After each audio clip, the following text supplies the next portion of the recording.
Hello বন্ধুরা, রোজ একঘেয়ে মাছের ঝোল খেতে যদি ভালো না লাগে তাহলে একবার এভাবে মাছ রান্না করে দেখতে পারো। স্বাদ হবে কিন্তু দুর্দান্ত, একদম অল্প সময়ে এবং খুব সহজেই এই মাছটা তোমরা রান্না করে নিতে পারবে। খেতে কিন্তু লাগবে একদম অনুষ্ঠান বাড়ির মতনই, কিন্তু তোমরা স্বাদটা পাবে।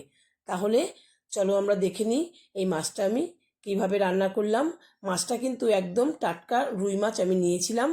তোমরা টাটকা মাছটা নেওয়ার চেষ্টা করবে, জ্যান্ত মাছ হলে ভালো হয়, আর তাহলে কিন্তু টেস্টটা খুব ভালো পাবে। তারপরে দেখো এখানে আমি একটু নুন হলুদ মাখিয়ে নিচ্ছি মাছটাতে। নুন হলুদ মাখিয়ে নিয়ে তারপরে মাছটাকে আমি একটু সাইডে রেখে কিছুক্ষণ পরে তারপরে মাছগুলোকে আমি ভেজে নেব। বন্ধুরা, আমার চ্যানেলে তোমাদের সকলকে স্বাগত জানাই। তোমরা যারা যারা আমার ভিডিও দেখা শুরু করেছো একটা কিন্তু লাইক দিয়ে দিও, আর ছোট্ট করে কমেন্ট, যদি ভালো লাগে তাহলে একটা কমেন্ট করে জানাতেই পারো কেমন হয়েছে আমার মাছের ঝোল, মাছের রেসিপিটা। এবার মাছগুলোকে আমি দেখো সর্ষের তেল কড়াইতে দিয়ে মাছগুলোকে আমি ভেজে নিচ্ছি। অল্প অল্প করে মাছগুলোকে আমি ভেজে নেব।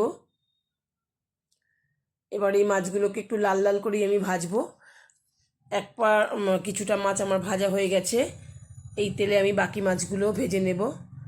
আর এই মাছগুলোকে মানে ভাজতে দিয়ে আমি একটা মশলা করে নিচ্ছি। খুবই সহজ বন্ধুরা, তোমরা একবার ট্রাই করতে পারো এইভাবে। একদম একঘেয়ে যদি লাগে মাছের ঝোল তাহলে এভাবে যদি ট্রাই করো খুব ভালো লাগবে খেতে। কয়েকটা নিয়েছি দেখো বাদাম, আর নিয়েছি 2 চামচ তিল, আর এখানে নিয়েছি 2 চামচ চারমগজ। এটাকে একটা মানে একটু হালকা পেস্ট করে নিলাম গুঁড়ো অবস্থায়, শুকনো অবস্থায়। তারপরে এর মধ্যে দিয়ে দিলাম দেখো 2টো টমেটো কুচিয়ে, আর তার সঙ্গে দিয়েছি 4-5টা কাঁচা লঙ্কা কুচি। অল্প একটু জল দেব, দিয়ে এটাকে একটা মানে পেস্ট বানিয়ে নেব। পেস্টটা দেখো এইরকম পেস্টটা তৈরি হয়েছে। এবার এটাকে আমি পাশে রেখে দেব। কখন দিই তোমরা দেখো, পেস্টটা একটু সামান্য অদল বদল করলেই কিন্তু আমাদের মুখের স্বাদটা অনেক সময় মানে পাল্টে যায়। আমার মেয়ে তো বলছে মা একদম অনুষ্ঠান বাড়ির মতন খেতে লাগছে। যাই হোক, এখানে মাছগুলোকেও আমার ভাজা হয়ে গেছে। এই বাকি তেলেই আমি রান্নাটা কিন্তু করে ফেলবো। এই তেলে এবার দেখো জিরে একটু ফোড়ন দিলাম, আর একটু কালো জিরে ফোড়ন, গোটা জিরে আর কালো জিরে আমি ফোড়নে দিয়ে দিলাম। এবার দিলাম দেখো 1/2 চামচ রসুন বাটা আর 1/2 চামচ আদা বাটা, আর 2টো কাঁচা লঙ্কা চিড়ে দিলাম, কারণ মানে স্মেলটা খুব ভালো আসবে।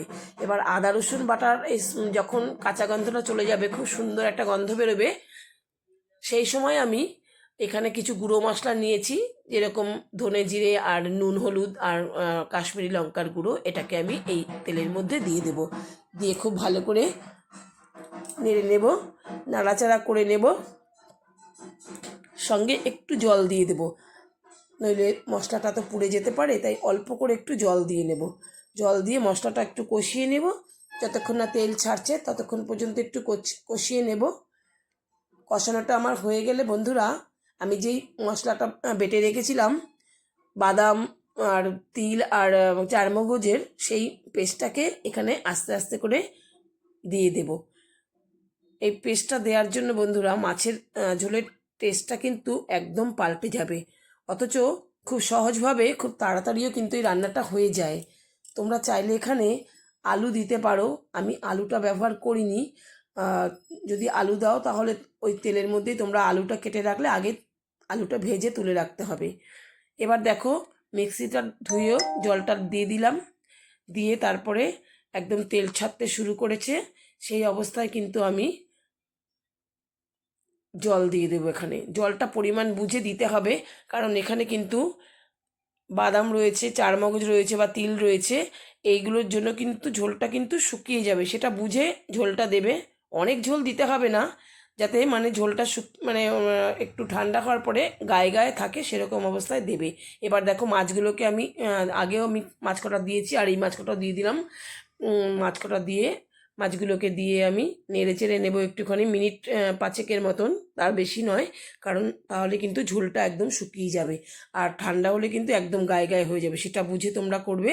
তারপরে একটু গরম মশলা ধনে পাতা দিয়ে দিলাম। পুরো রান্নাটা আমার কমপ্লিট হয়ে গেল বন্ধুরা। আশা করি এভাবে তোমরা করবে, আর দেখা হবে তোমাদের সঙ্গে পরের ভিডিওতে। সকলকে ধন্যবাদ।